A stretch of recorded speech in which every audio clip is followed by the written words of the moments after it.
Assalamualaikum warahmatullahi wabarakatuh. Alhamdulillah, puji syukur senantiasa kita panjatkan kehadirat Allah Subhanahu wa taala atas segala karunia-Nya kepada kita. Salawat dan salam kita sampaikan pula kepada junjungan kita Nabi besar Muhammad sallallahu alaihi wasallam. Pemirsa TVRI di mana saja Anda berada, alhamdulillah kita berjumpa kembali dalam kajian Kitab Kuning Sahih Bukhari, dan pada kesempatan pagi hari ini kembali akan kita lanjutkan kajian kita bersama dengan guru kita Dr. Ahmad Lutfi Fatullah. Assalamualaikum. Waalaikumsalam warahmatullahi wabarakatuh. Ya, kita akan lanjutkan lagi kajian kita Insya Allah. Kali ini apa yang mau kita angkat ini? Ini kan kita minggu sebelumnya kan lagi membahas yang membatalkan wudhu. Itu yang satu. Sekarang yang membatalkan wudhu yang lain lagi, apa lagi? Atau apakah itu membatalkan wudhu? Nah, itu yang akan dijawab oleh Imam Bukhari di bab ke-37. Iya, jadi tema kita membatalkan wudhu, melanjutkan pada episode yang loncatan yang sebelumnya. Ya. Nah, kemudian narasumber kita yang kedua adalah Dr. Kiai Ahsin Saho Muhammad. Beliau ada rektor dari Institut Ilmu Al-Quran. Assalamualaikum. Waalaikumsalam warahmatullahi wabarakatuh. Ya, alhamdulillah kita ketemu lagi nih. Alhamdulillah. Senang sekali pemirsa juga berbagi ilmu dengan Kiai dan juga ibu-ibu yang ada di sini. Nah, saya ingin perkenalkan juga yang berada di sebelah kanan saya tentunya, yang insya Allah nanti akan membacakan hadis.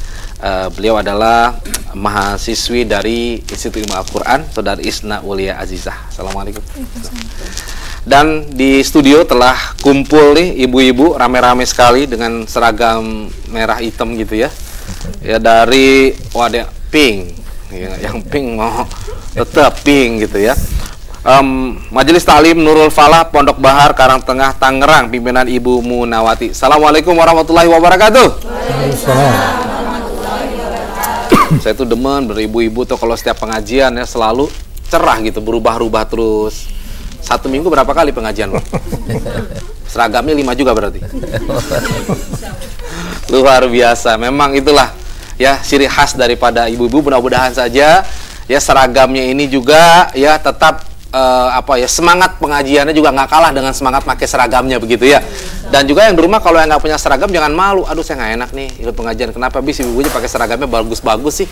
Saya kan bajunya jelek-jelek. Nah, jangan sampai gara-gara begitu nggak mau ikut pengajian. Baik, ya sebelum kita bicara lebih jauh lagi ya, Kiai, kita akan mendengarkan terlebih dahulu pembacaan ayat suci Al-Quran yang akan disampaikan oleh Qori Rosmiati dan juga sari tilawah oleh Umi Wahab yang akan membacakan surat An-Nisa ayat 43. Mari sama-sama kita simak. A'udzu billahi minasy syaithanir rajim. Bismillahirrahmanirrahim.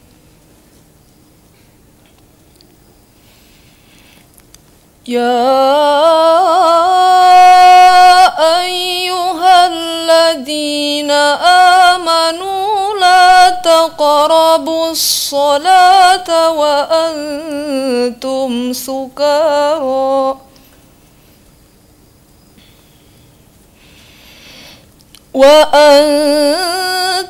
sukara hatta ta'lamu ma taquluna wa la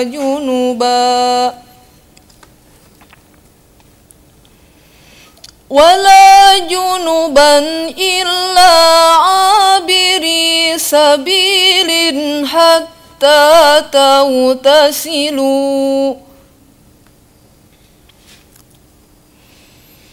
wa in kuntum marda aw ala safarin aw jaa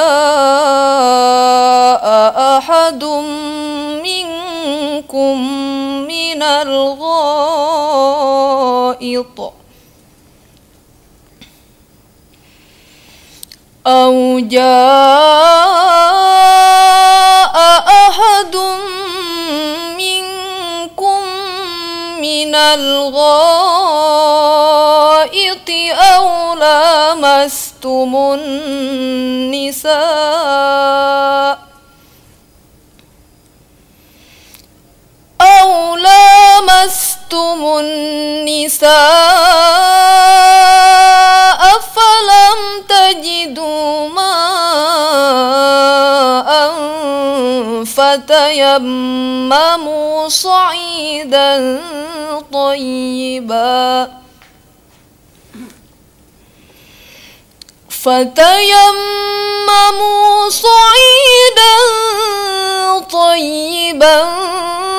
فامسحوا بوجوهكم وأيديكم إن الله كان عفوا غفورا صدق الله العظيم.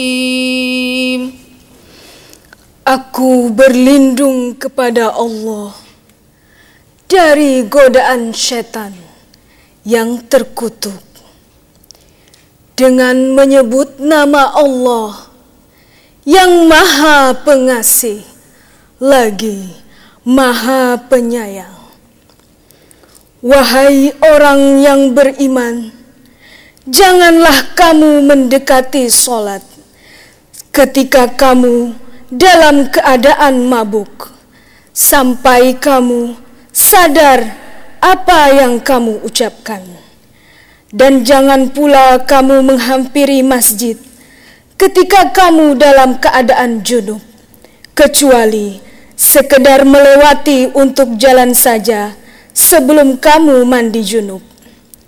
Adapun jika kamu sakit atau sedang dalam perjalanan, atau sehabis buang air, atau kamu telah menyentuh perempuan, sedangkan kamu tidak mendapatkan air, maka bertayamumlah kamu dengan debu yang baik. Usaplah wajahmu dan tanganmu dengan debu itu. Sungguh Allah Maha Pemaaf, Maha Pengampun. Maha benar Allah dengan segala firman-Nya. Ya, alhamdulillah, semoga yang membacakan dan kita semua mendapatkan barokah dari Allah Subhanahu wa taala.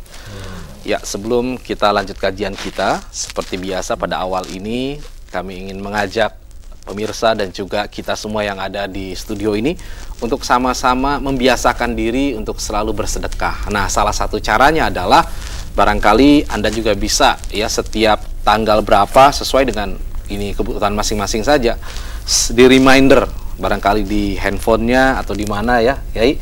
Oh, saat ini saya harus menyampaikan 50.000 per bulan ya setiap bulan ke rekening Bank Syariah Mandiri atas nama Yayasan Pusat Kajian Hadis Indonesia dengan nomor 70329024993. Nah, mungkin Anda pun masih ingin tahu juga kira-kira dana yang sudah terkumpul ini dimanfaatkan untuk apa ya? Apakah Anda pikir, wah ini jangan-jangan untuk diambil oleh Dr. Lutfi aja nih gitu.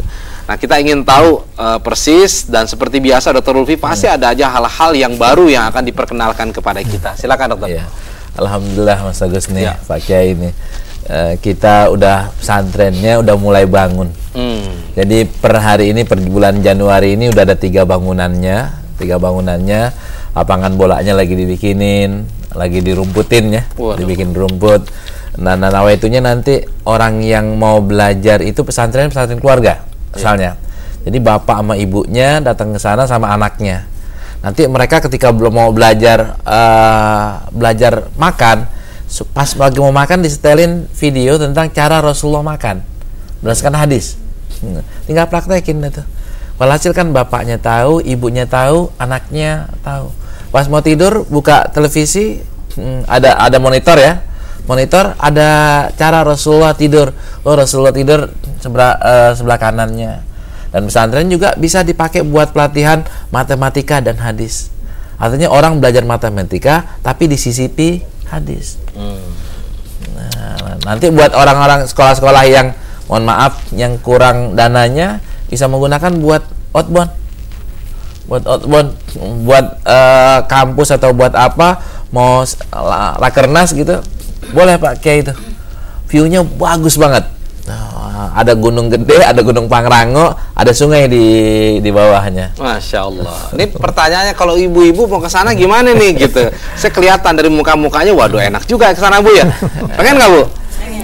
Nah, insya Allah itu kita santrennya buat keluarga Bu. Harus ajak bapaknya, harus ajak anaknya. Dan nginepnya cuma 3 hari libur doang.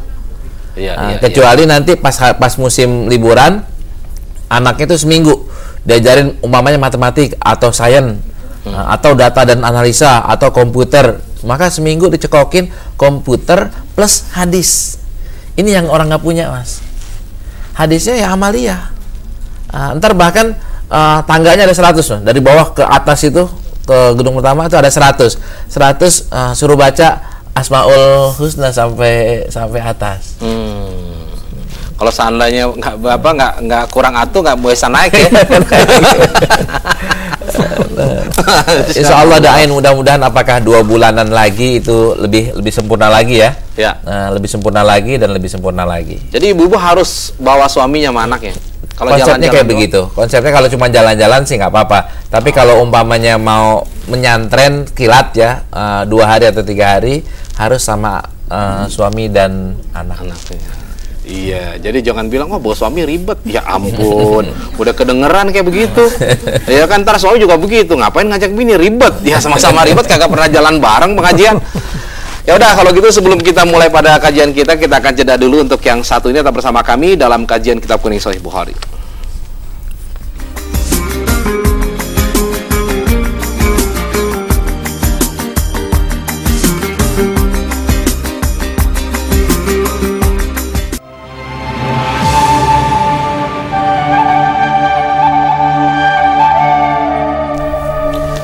Alhamdulillah, terima kasih pemirsa Anda masih bersama kami dalam kajian Kitab Kuning Sahih Bukhari. Baik, kita akan langsung saja. Yang di rumah saya kira sudah siap ya dengan buku ataupun dengan internet ya.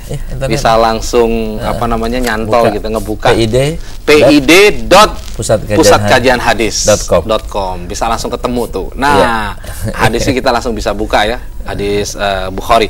Baik, silakan dokter. Bismillahirrahmanirrahim. Alhamdulillah wassalatu wassalamu ala Rasulillah wa ba'duh. Para pemirsa TVRI di mana saja berada, rahimakumullah. Hari ini kita akan melanjutkan kajian kita Sahih Bukhari, Kitab Wudu, bab ke-74 atau hadisnya hadis ke-184.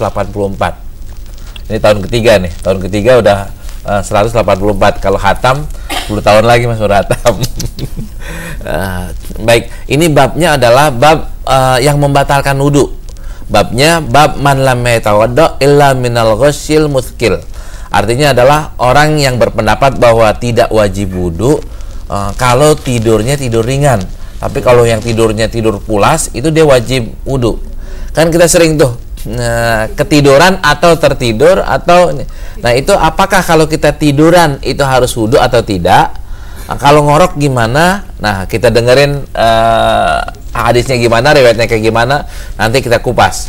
Kesimpulannya kayak gimana, kita dengerin dulu hadisnya. Ya, silakan. Bismillahirrahmanirrahim. Qala al-Imam al-Bukhari rahimahullah, babu man lam yatawaddu illa minal ghussil muthqil. Wa bihi ilahi qala haddatsana Ismail qala haddatsani Malik an Hisham bin Urwah an imraatihi Fatimah an jaddatiha Asma binti Abi Bakr annaha qalat ataitu Aisyata zaujan Nabi sallallahu alaihi wasallam hina khasafatish syamsu fa idan nasu qiyamun yusalluna wa idha hiya qa'imatun tusalli faqultu ma lin nas fa asharat bi yadiha nahwas sama wa qalat subhanallah faqultu ayatun fa asharat ay na'am faqumtu hatta tajalanil ghusyu wa ja'altu asubbu fawqa ra'si ma'an falamma sarafa Rasulullah sallallahu alaihi wasallam hamidallaha wa athna alaihi thumma qala ma min syai'in kuntu lam arahu illa qad ra'aituhu fi maqami hadha hatta al-jannata wan nar wa laqad uhiya ilayya annakum tuftanuna fil qubur mithla aw qariba min fitnatid dajjal la adri ayya dhalik. Qalat Asma yu'ta ahadukum fayuqalu lahu ma ilmuka bihadar rajul fa amma al-mu'min aw al-muqin la adri ayya dhalik. qalat Asma. Ayyadzalika qalat Asma. La adri ayyadzalika qalat Asma. Fayaqulu huwa Muhammad Rasulullah. Ja'ana bil bayyinati wal huda. Fa'ajabna wa amanna wattaba'na. Fayuqalu lahu nam sholihan faqad alimna in kunta la mu'minan wa ammal munafiq aw al murtab. La adri ayyadzalika qalat Asma.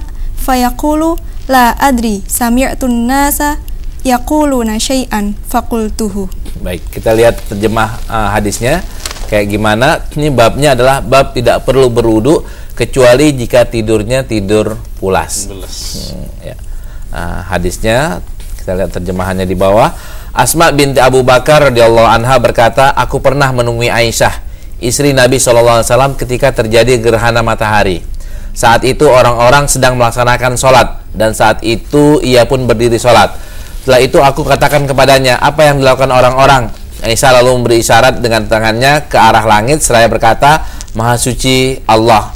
Aku lalu berkata, satu tanda kekuasaan Allah. Lalu dia mengiyakan dengan memberi isyarat. Maka aku pun ikut sholat sampai aku tertidur, sehingga aku siram kepalaku dengan air.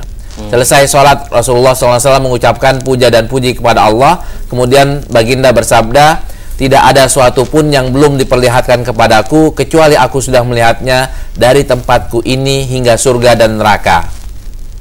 Dan telah diwahyukan kepadaku bahwa kalian akan terkena fitnah di dalam kubur seperti di kubur kalian seperti atau hampir serupa dengan fitnah Dajjal.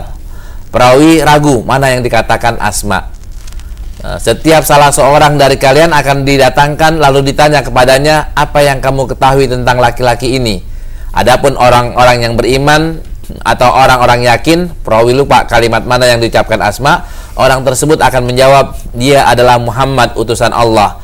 Ia akan datang kepada kami membawa penjelasan dan petunjuk. Kami lalu menyambutnya, beriman dan mengikuti seruannya. Maka dikatakan kepada orang itu, tidurlah kamu dengan baik. Sungguh kami telah mengetahui bahwa kamu adalah orang yang beriman. Adapun orang munafik atau orang ragu, perawi tidak tahu kalimat mana yang diucapkan Asma, menjawab, aku tidak tahu siapa dia. Aku mendengar orang-orang mengatakan suatu, maka aku pun mengikuti ucapan tersebut. Ini banyak yang kita bisa kupas, Mas. Ya. Di hadis ini, mulai dari iniannya, mulai dari sanadnya. Sanadnya ini kan biasanya seorang istri itu ngajinya sama suaminya, bertanya kepada suaminya.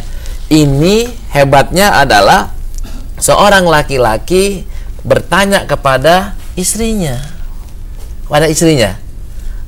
ini luar biasa ini. Berarti ibu-ibu nanti bisa ngasih tahu kepada suaminya. Dan ada sanad kan, anak meriwayatkan dari bapak, ada anak meriwayatkan dari bapak dari kakek, ada juga yang bapak meriwayatkan dari anak. Nah, ini hadis ini adalah suami meriwayatkan dari istri, bukan istri meriwayatkan dari suami. Ini berarti Islam sangat meninggikan derajat kaum perempuan ya, bahwa perempuan juga bisa jadi guru, perempuan juga bisa jadi ustazah, perempuan juga bisa jadi perawi. Nah, habis itu Fatimah itu nanyanya atau meriwayatkannya dari Asma binti Abu Bakar, dari jaddah, dari neneknya. Nah, Asma ini perginya bareng empoknya, bareng adiknya, yaitu Aisyah. Jadi dalam sanad hadisnya ada 3 perempuan. Ya. Pertama Fatimah, yang kedua Asma, yang ketiga Aisyah. 3 perempuan dalam satu kisah hadis. Nah, ceritanya tadi ini ada gerhana, ada sholat gerhana, lalu ketiduran, terus Rasulullah sholat, habis itu Asma ya disiramin airnya, maksudnya bukan orang Yamin, akan tapi supaya ngebangunin, dijeramin dirinya. Dan Rasulullah bercerita bahwa hari ini pada detik ini sudah diperlihatkan semua tentang apa yang akan terjadi di dunia ini maupun di akhirat nanti oleh Allah Subhanahu wa taala. Sampai aku diperlihatkan surga dan neraka. Di riwayat yang lainnya Rasulullah pun buka pertanyaan, apa saja yang akan kalian tanyakan, mau tentang Dajjal, mau tentang tanda-tanda kiamat, mau tentang surga, siapa penghuni surga, itu bisa. Bahkan sampai ada yang bertanya gini, bapakku di mana, di surga atau di neraka? Rasulullah bisa jawab tuh pada waktu itu. Padahal bapaknya masih hidup atau udah mati? Udah meninggal. Oh, udah meninggal. Udah meninggal. Ada seorang Ansor nanya kayak begitu. Nah, di satu yang lainnya lagi, Rasulullah juga cerita bahwa tentang alam kubur nanti. Di alam kubur nanti juga ada pertanyaan. Ada pertanyaan, siapa yang ditanya? Yang ditanya adalah man hadzal rajul, siapa orang ini? Orang ini yaitu Muhammad. Ada yang bisa menjawabnya dengan baik. Dia adalah Muhammad, utusan Allah. Kami diperintahkan untuk mengimaninya dan mengikuti ajarannya. Dan ada orang yang nggak tahu, katanya si Rasulullah. Maka dia ikut-ikutan aja. Nah, maka orang yang bisa menjawab dengan baik, dia akan terhindar dari fitnah di alam kubur. Dia disuruh tidur, artinya kuburnya akan berubah menjadi raudhah min riyadil jannah. Bagi orang yang tidak bisa menjawab di alam kubur nanti siapa orang ini, yaitu Muhammad, karena dia nggak kenal, maka dia akan disiksa di nerakanya. Itu diperkenalkan dalam bentuk apa, dokter? Apa foto atau gimana? Diperlihatkan. Oh, diperlihatkan. Diperlihatkan lewat kayak gimana? Ya jelas nggak ada komputer di atas, nggak ada layar di atas. Tapi Rasulullah dikasih lihat, bisa menjawab. Bisa menjawab surga kayak gimana, neraka kayak gimana, kuburan kayak gimana. Ini tentu saja yang bisa kayak begini adalah cuman Rasulullah. Mas Agus nggak bisa, pakai asin nggak bisa, apalagi saya juga nggak bisa. Nah, di mana letak hubungannya dengan bab kita? Bab yang kita adalah tadi kan tidurnya sambil berdiri atau sambil duduk, nggak ngorok, nggak tidurnya celentang. Kalau tidur kayak begitu, mau ikut sholat lagi, tinggal basuh muka aja. Basuh muka untuk ngilangin ngantuk. Nggak usah pakai wudhu lagi. Ringkasnya, kalau tidurnya tidur ringan, nggak usah pakai wudhu lagi. Artinya tidak membatalkan wudhu. Tapi kalau tidurnya tidur berat, tidur pules sampai ngelayap, sampai pules, maka dia harus berwudhu. Ciri-cirinya bedanya tidur ringan sama berat itu gimana? Nih kata ulama nih, penafsiran dari ini, kalau tidur ringan tuh dia masih bisa duduk gitu, dia masih terkontrol. Tapi kalau tidur berat dia melonjor semuanya rata gini, Mas. Rata, maka dia tuh termasuk tidur berat. Sambil merem ya, kalau misalnya cuma rata doang, matanya tetap melek, ya nggak tidur namanya. Tapi kalau matanya melek, dia melonjor kayak begini, matanya merem, maka dia sudah wajib untuk wudhu. Jadi bukan karena ngorok atau enggak ya? Bukan karena ngorok atau enggak. Bisa jadi yang duduk juga ngorok soalnya. Iya, betul. Iya. Baik, sungguh luar biasa apa yang disampaikan. Ada lagi mungkin, dokter? Ntar akan kita kupas. Oh iya. Iya. Ya, kalau kita ini dulu ya, nyebrang dulu ya, Kiai. Iya. Nah, ini kan poinnya luar biasa ya. Artinya di sini penjelasan tentang yang membatalkan wudhu, tapi kemudian yang diambil ataupun yang disinggung itu masuk ke hal-hal yang jauh di luar itu gitu, tentang surga dan neraka, penggambaran apa yang akan terjadi. Ini gimana kita memaknai itu? Ya, sebelumnya saya ingin menambahkan apa yang diutarakan oleh Ustaz Lutfi. Ya. Tentang peran perempuan tadi dari istri Nabi ya, dan cucu Nabi ya, Fatimah. Ini bahwa Imam Bukhari juga mengangkat hadis-hadis yang diriwayatkan oleh kaum perempuan. Ini sudah berada pada strata yang paling atas karena Bukhari gitu ya. Ini yang pertama. Yang kedua, salah satu daripada hikmah kenapa Nabi itu poligami, karena Nabi itu kan ibaratnya air bah sungai yang besar, menyalurkan ajaran yang banyak sekali. Nah, kalau seandainya istrinya cuma satu saja, sementara Nabi banyak sekali ilmunya, ya berarti cuma satu itu saja. Tapi istri ini membawa hadis yang A misalnya, istri yang ini membawa hadis yang lain, istrinya membawa hadis yang lain. Jadi akhirnya melalui istri-istri Nabi itulah hadis-hadis Nabi yang berisi tentang ajaran agama Islam itu akhirnya bisa tersalurkan kepada masyarakat yang luas. Nah, ini kaitannya dengan apa namanya itu persoalan tidur ya. Kita pada minggu kemarin kita berbicara tentang apa-apa yang membatalkan wudu. Nah, ini termasuk apakah tidur itu apakah termasuk yang membatalkan wudu atau tidak. Nah, ini kalau masalahnya sudah masuk kepada masalah fikih, maka para ulama mempunyai ijtihad yang masing-masing. Imam Syafi'i mengatakan bahwa apabila tidurnya itu duduk sehingga artinya tertutup ya, anginnya itu bisa tertutup begitu ya, dengan duduk begini, maka itu tidak sampai membatalkan wudu. Jadi duduknya seperti begini dan kita menutup itu namanya apa, lubangnya itu, lubang duburnya itu, berarti itu tidak sampai membatalkan wudu. Ataupun juga tidurnya itu memang ada 7 macam akwal tentang hal ini. Ada yang mengatakan kalau tidurnya itu tidur yang ringan-ringan saja, masih kedengaran orang berbicara tapi dia itu sudah mulai ngantuk-ngantuk begitu, maka tidak apa-apa. Ada lagi kalau seandainya tidur sudah pulas, juga tidak apa-apa selama masih belum. Diceritakan dalam satu saat sahabat Abu Hurairah itu tidur di kalangan para sahabat-sahabat yang lain. Tidurnya, kemudian setelahnya bangun sahabat Abu Hurairah, rupanya juga bangunnya tidurnya nggak begitu pulas. Begitu bangun, Abu Hurairah berkata kepada sahabat-sahabat yang lain, kamu tadi dengar suara nggak? Kamu tadi bau-bau nggak? Enggak. Akhirnya sahabat Abu Hurairah melanjutkan sholatnya ataupun tidak membatalkan wudu. Begitu juga ada hadis-hadis yang lain bahwa Nabi pernah datang untuk melaksanakan sholat isya. Para sahabat itu sudah menunggu Nabi itu sudah lama sekali, sehingga mereka itu terkantuk-kantuk begini, takhfiqu ru'usuhum.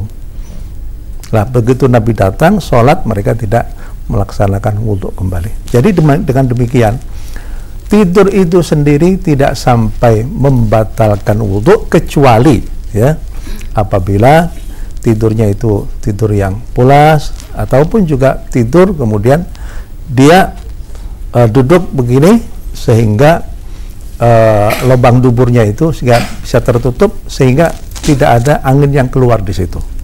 Kata Nabi, al-ainu wika'us sahi wa idza namatil ainan istatlaqal wika'u.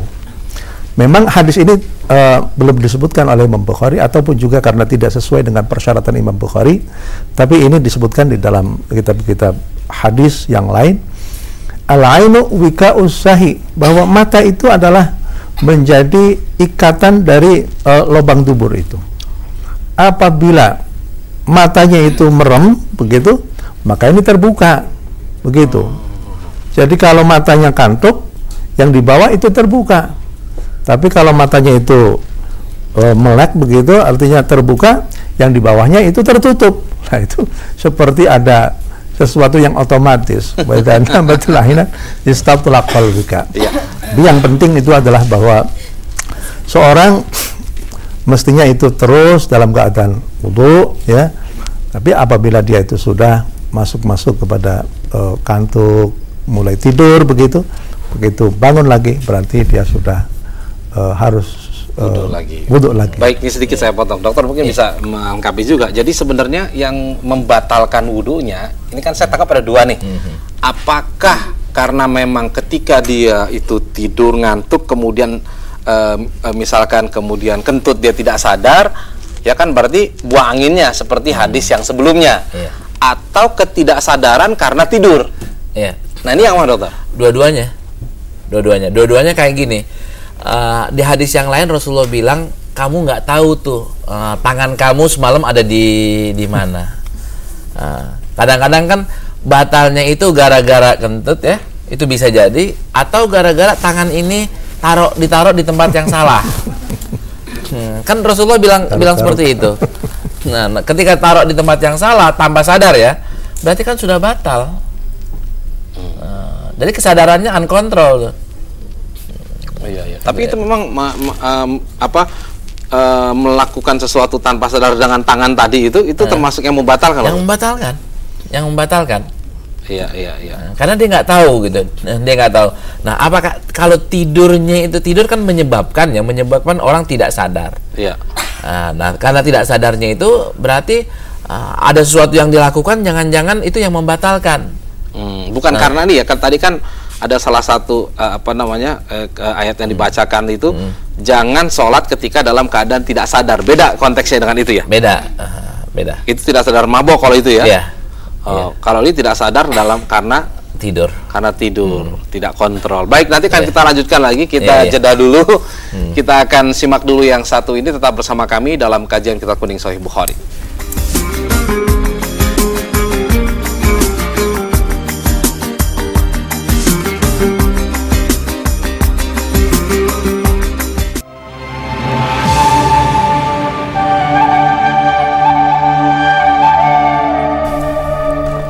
Ya, alhamdulillah pemirsa, terima kasih Anda masih bersama kami dalam kajian Kitab Kuning Sahih Bukhari. Baik, kita akan lanjutkan lagi. Sebelum saya memberikan kesempatan kepada ibu-ibu untuk bertanya, dokter mungkin ada yang mau ditambahkan lagi? Iya, karena kita baca Sahih Bukhari, tolong lihat di layar kaca di Sahih Bukhari-nya itu gimana kejujuran seorang perawi. Perawi dalam meriwayatkan, tadi itu kan ada beberapa lafaz yang perawinya lupa. Iya. Lupa, ada kata-kata qoribun min fitnatul dajjal atau fitnatul dajjal, ada mukmin atau mukin, ada juga munafik atau murtab. Ini berarti kan kehati-hatiannya seorang perawi. Dia takut salah, apa yang dia dengar itulah yang diucapkan. Kalau hafalannya ragu, maka dia akan katakan di situ. Nah, di sini membuktikan bahwa mau diragukan kayak gimana lagi hadis itu, mau diragukan kayak apa lagi usaha para muhaddis untuk memilah-milah mana yang sahih, mana yang tidak sahih. Kalau orang kritikus terutama dari non muslim mengatakan hadis ini bisa nggak dipercaya, masa ada kayak gini Bu? Kita aja cerita tuh kadang-kadang nggak dijelasin ya, kita meriwayatkan dengan makna, kita nggak jelasin, dia bilang ke pasar atau dia bilang ke Blok M. Padahal kan pasar dan Blok M sama-sama ini. Kita bilang aja ke pasar gitu, atau dia pergi ke sono. Padahal kan seharusnya diucapkan sesuai dengan apa yang kita dengar. Dalam ilmu periwayatan itu adalah orang harus meriwayatkan atau mengucapkan, menyampaikan apa yang didengar, bukan apa yang diketahui. Tapi dokter itu tidak ini ya, maksudnya dengan keraguan-raguan itu masih termasuk di dalam hadis yang kuat, yang nggak otomatis ya, karena kan yang ngomongnya juga ragu nih. Kalau gitu apa nggak jadi itu kan sesuai dengan apa juga adanya. Begitu sesuai ya? dengan apa adanya. Jangan-jangan yang ini, jangan-jangan yang itu. Nanti yang lebih kuat yang mana, tinggal yang dengar kan cuma satu, kan mungkin ada dua, mungkin ada tiga. Apalagi sholatnya beramai-ramai. Nah, ini yang perawi jalur sini ini mendengar apa yang beliau riwayatkan. Nah, ini kebetulan Asma ini yang meriwayatkan. Apakah Asma bilang murtab atau munafik? Saya ragu. Padahal antara murtab dengan munafik mananya tidak terlalu jauh. Ini yang kita ingin angkat di sini. Dan yang satunya lagi, ini Asma binti Abu Bakar kan empoknya Aisyah, empok tirinya Aisyah, empok tirinya bukan empok kandungnya, empok tirinya Aisyah. Ini juga menunjukkan bahwa zaman dulu itu antara kakak tiri dengan adik tiri nggak bermusuhan, akrab ya, jalan bareng. Iya.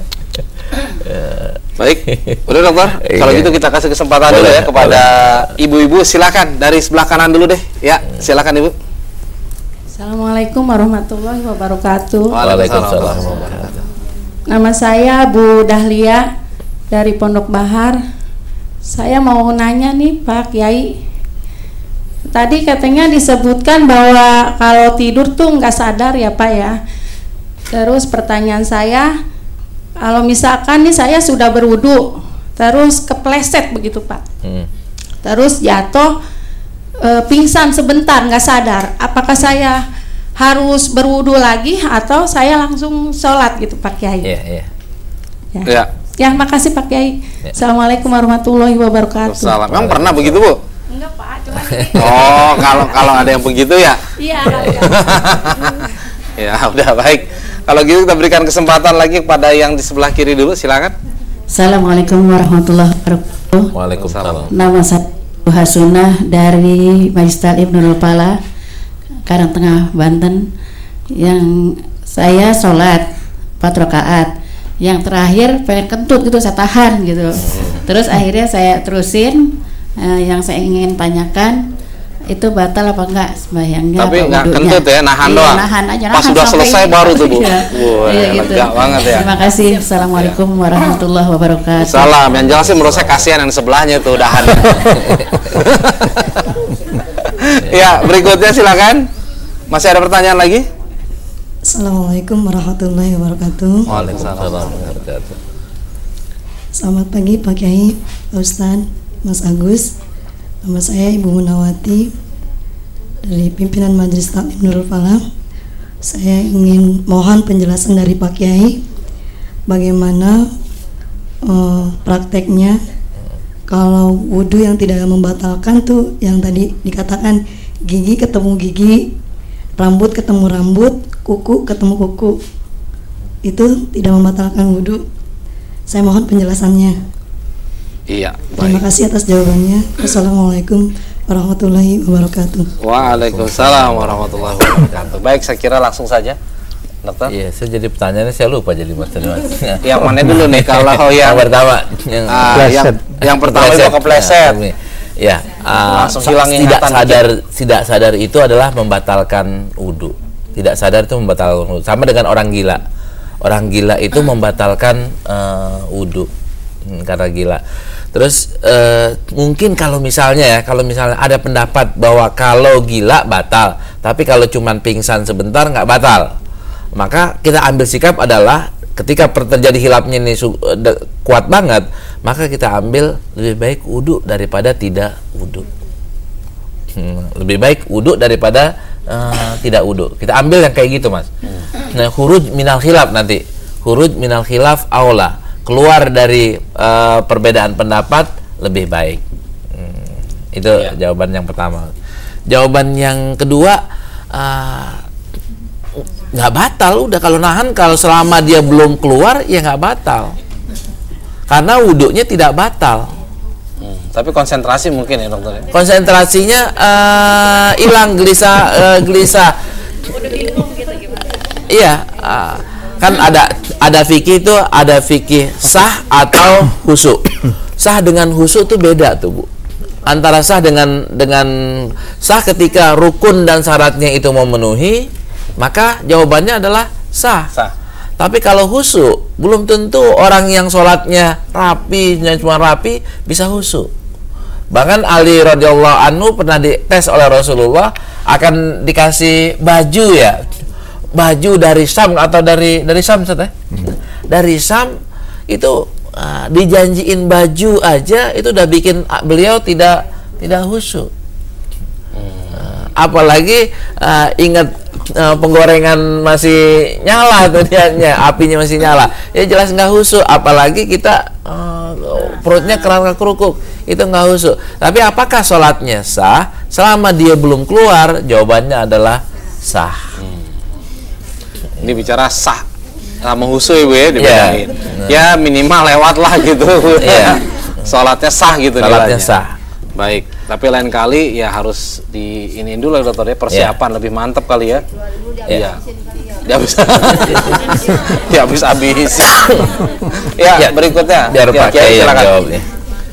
Ya baik, jadi kalau misalnya kaget begitu, misalnya geledek begitu, kaget begitu, ya enggak apa-apa begitu ya.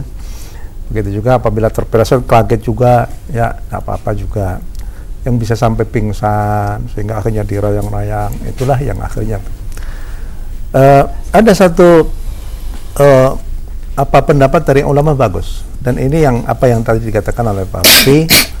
Apabila kita itu ragu batal atau tidak batal, kita batalkan saja, kentutin saja terus, itu jelas, perhatikan.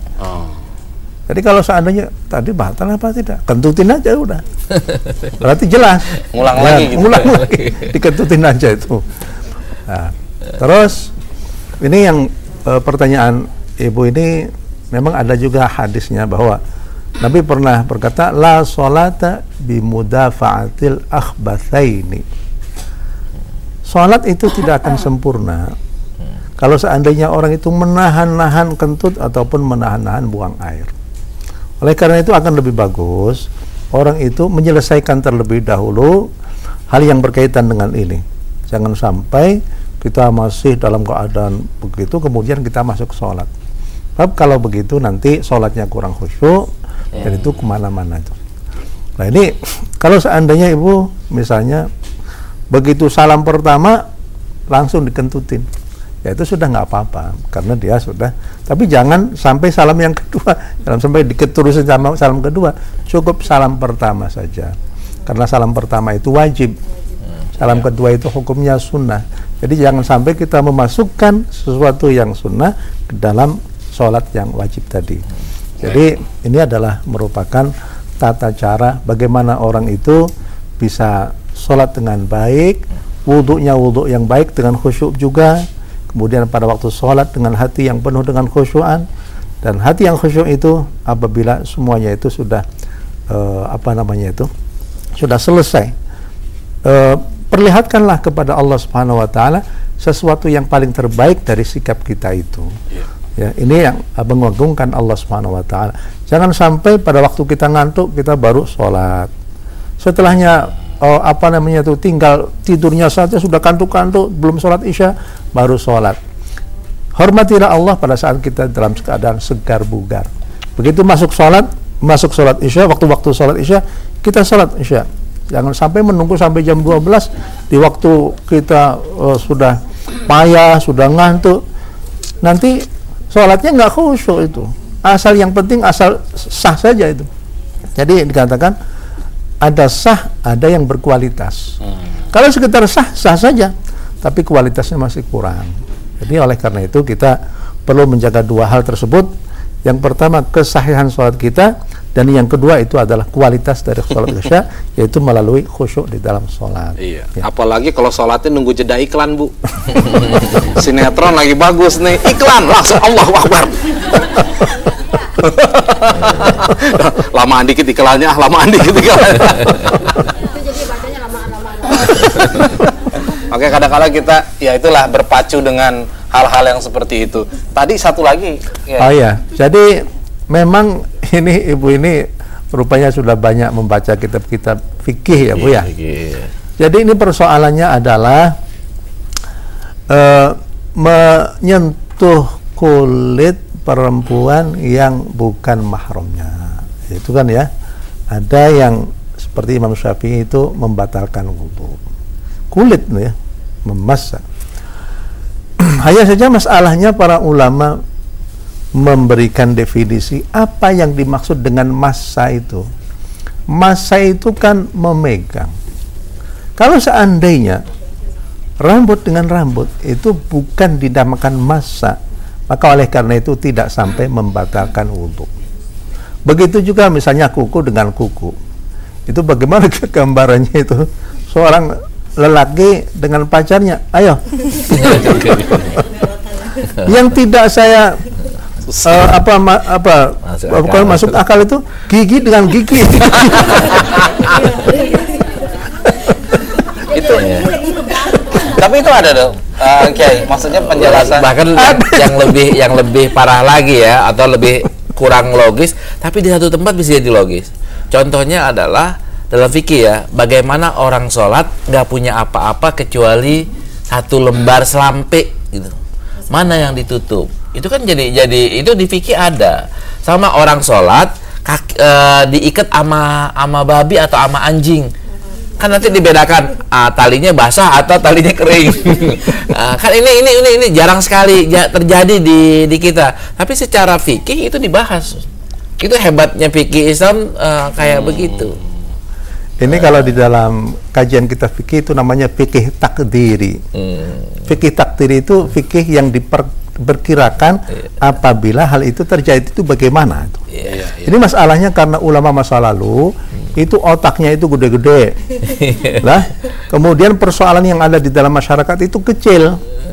Sehingga karena kecilnya persoalan yang ada di masyarakat, akhirnya membikin masalah-masalah yang belum terjadi. Bagaimana apabila ada seorang wali yang akhirnya bisa hinggap di atas daun, sholatnya bagaimana, begitu. Itu merupakan salah satu fikih takdiri. Nah sekarang persoalannya kita ini yang ahli ijtihad semakin kecil, sementara persoalannya itu gede banget. Nah ini berbeda. Jadi balik kemarin dulu ya. Iya. Ya, jadi tadi sentuhan itu artinya tidak sampai membatalkan wudhu kecuali apabila bersentuhan kulit, ya, bersentuhan kulit antara lelaki dengan perempuan yang bukan mahramnya. Yang bukan mahram ya. Yang bukan mahramnya. Nah ini juga masalah khilafiyah juga, Pak ya. Jadi saya kira tidak perlu banyak. Iya, saya tambahin lagi. Tadi masalah tadi membatalkan atau tidak. Kan Rasulullah bilang, kalau umpamanya kita mau sholat, ada makanan di depan, makan dulu aja. Makan dulu aja baru sholat. Terutama sholat isya ya. Makan dulu aja baru sholat. Nah sekarang ini permasalahannya, sinetron sama makan sama gak nilainya? Kita nonton dulu dah katanya. Lebih bagus nonton sinetron ingat sholat daripada sholat ingat sinetron. Iya. Gimana tuh guys? Ini kan salah. Kalau beda ya, tidak semua sinetron itu halal ditonton. Kalau makanan kan halal.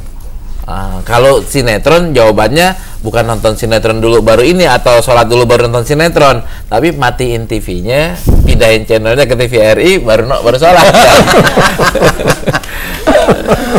Baik. Iya, saya kira ibu-ibu juga udah pada paham sebenarnya ya, kayak begitu tuh. Cuman kadang-kala gimana sih ya, antara kemauan aja deh, mau atau enggak kan pilihan akhirnya di situ. Baik, waktu kita sudah hampir habis sih, dokter. Kita akan menjawab dulu kuis yang sudah ada ya, yang sebelumnya. Silakan dokter. Ya, pertanyaannya kan siapakah anak Nabi Muhammad SAW yang meninggal setelah beliau wafat? Siapakah anak Nabi Muhammad yang meninggal setelah beliau wafat? Jawabannya kan gampang ya. Jawabannya adalah Siti Fatimah binti Muhammad yang meninggal 6 bulan setelah, lebih kurang ya, 6 bulan setelah Rasulullah SAW meninggal.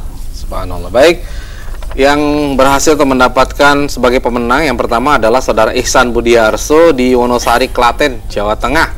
Kemudian Bapak Hasanuddin dari Kudus, Jawa Tengah, dan kemudian Bapak Darmadi Gria Mulia Asri. Nah, ini nggak tahu di mana nih tempat. Yang penting ada nomor telepon bisa kita hubungi. Baik, pada Anda nanti yang mendapatkan sebagai pemenang mendapatkan bingkisan dari Dr. Lutfi ya, yang akan dikirimkan. Buat pemirsa juga. Buat ibu-ibu yang hadir. Nah, ibu dapat ini nih, buku masing-masing nih. Ini membuka pintu rezeki melalui wirid pagi dan petang. Pasti pengen ya. Yang baca ini ibunya atau suaminya? Bareng-bareng sama anaknya juga. Anaknya juga ya. Iya. Tapi kalau soal ibunya aja pengaruh nggak ke suaminya? Ya bisa pengaruh. Oh, bisa pengaruh. Jadi tapi kalau bareng-bareng kan lebih luas lagi. Masya Allah. Kalau begitu harus 2 kayaknya, 1 ibu ya. Baik. Nah, yang berikutnya, dokter. Tadi siapakah saudara tirinya yang perempuan, saudara tirinya Aisyah? Ya, jawabannya SMS. Ini jawabannya oleh SMS nih, bukan sekarang. Ibu yang punya handphone nanti ya, silahkan kirim jawabannya dengan cara mengetik kuis spasi alamat spasi jawaban. Jadi kuis spasi alamat spasi jawabannya apa? Kirimkan kalau SMS ke 0818995993. Melalui email juga bisa di pusatkajianhadis@gmail.com. Nah, silakan segera dikirimkan. Barangkali Anda akan mendapatkan hadiah ya dari bingkisan dari Pusat Kajian Hadis. Baik, saya kira gitu aja. Dr. Lutfi, Kiai, ini alhamdulillah kita sudah berbagi ilmu. Insya Allah di lain waktu akan kita lanjutkan lagi ya. Nah pemirsa, terima kasih atas perhatian Anda. Mohon maaf bila ada hal kurang berkenan. Ibu-ibu juga demikian. Makasih atas kehadirannya. Mari sama-sama kita tutup dengan doa penutup aja. Subhanakallahumma wa bihamdika asyhadu an la ilaha illa anta astaghfiruka wa atubu ilaik. Wabillahi taufiq wal hidayah. Assalamualaikum warahmatullahi wabarakatuh. Allahumma salli wa sallim